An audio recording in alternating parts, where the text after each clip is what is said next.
నమస్తే అన్న. నమస్తే అన్న. మీరు ఇప్పుడు స్ప్రే చేసిన మందు పేరు ఏం చెప్తారా? సఫారీ.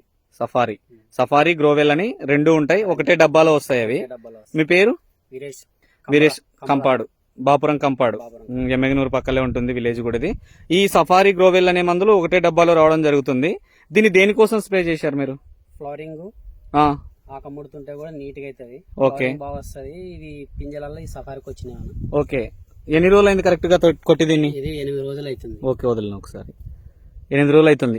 ఇప్పుడు పూత కూడా బాగా వస్తుంది. దీనికి పూతగానే తీసుకున్నారు మీరు. కాప్ సెట్టింగ్ టైమ్ లో సఫారీ వేయాలనుకుంటున్నారు. తోట బాగా పెరుగుతున్న వల్ల సఫారీ తీసుకున్నా. ఓకే, ఇది పూత బాగా వచ్చి పింజలు బాగా దిగుతున్నాయి. ఓకే, పూత కూడా 100% బాగా వస్తుంది. ముడత ఉన్నది నీట్ గా అవుతుంది. ముడుతున్నది నీట్ గా అవుతుంది. Okay, okay. అంటే ఈ సఫారీని తోటి రైతులు ఇప్పుడు 60 నుంచి 70-80 రోజుల తోటలు ఉన్న రైతులు, పూత దశలో ఉండి కాప్ సెట్ చేసుకోవాలనుకునే రైతులు ప్రతి ఒక్కరు కొట్టొచ్చా దీన్ని? ప్రతి ఒక్కరు కొట్టొచ్చా? ప్రతి ఒక్కరు కొట్టచ్చు. ఓకే. కాపు కావాలనుకున్న వాళ్ళకి ఫ్లవరింగ్ గానీ ముడుతుంటే కూడా ముడత గానీ క్లీన్ అవుతుంది. పింజలు బాగా నీట్ గా దిగుతుంది. Okay, okay. మన డెలిగేట్ కొడితే ఎట్లా వస్తుందో సేమ్ అట్లానే వస్తుంది. Okay, okay, okay. Okay, thank you అన్న.